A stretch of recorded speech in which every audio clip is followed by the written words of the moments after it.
May iniinda na ngang sakit, wala pang matirhan kapag nagpapagamot sa Maynila ang karamihan ng mga batang cancer patient mula sa probinsya.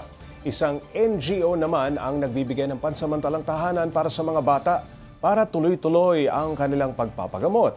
Para bigyan ng mukha ang balita, Mobile Journal Arles de los Santos. Taong 2022 nang ma-diagnose sa sakit na B-cell acute lymphoblastic leukemia ang 9 na taong gulang na si Sander. Dahil sa kakulangan ng espesyalista at ospital sa kanilang lugar, buwan-buwan, lumuluwas sila ng kanyang tiyahin mula Occidental Mindoro para makapagpagamot lamang sa Maynila.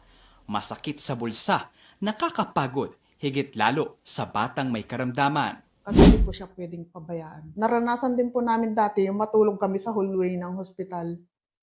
Dahil walang bed na available sa hospital, hindi siya ma-admit. Kailangan naming umuwi, tapos kinabukasan babalik. Pero gumaan ang lahat ng dahil sa Little Art Foundation, isang NGO na layong tulungan ang pagpapagamot ng mga batang cancer patient. Nagbibigay sila ng dignified housing kasama ang mga libreng pagkain at transport service, katuwang ang National Children's Hospital para maipagpatuloy ang pagpapagamot ng mga bata.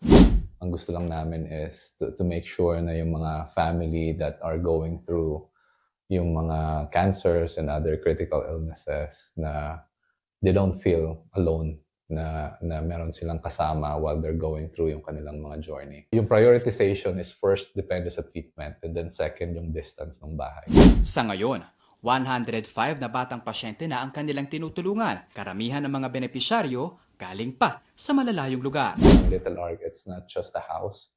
You know, parang it's a community where people na, you know, going through the same cases, the same problems, the same hardships sa buhay na magkakasama kami dito na talagang it's cliche, di ba, na we're stronger together. Kaya lubos ang pasasalamat ni Jennifer. May natutuluyan kami na malapit sa hospital, libre ang pagkain, libre ang transportation. Malaking kabawasan po yun sa gastusin namin. Para sa mga nais tumulong at magbigay ng donasyon, maaaring makapag-ugnayan lamang sa mga numerong nasa inyong screens. Isang bapor dala ang pag-asang mabuhay. Ayan ang simpleng misyon ng Little Art Foundation.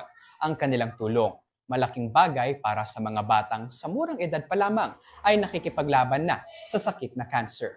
Mobile Journal Arles de los Santos po. Hatid ang mukha ng balita.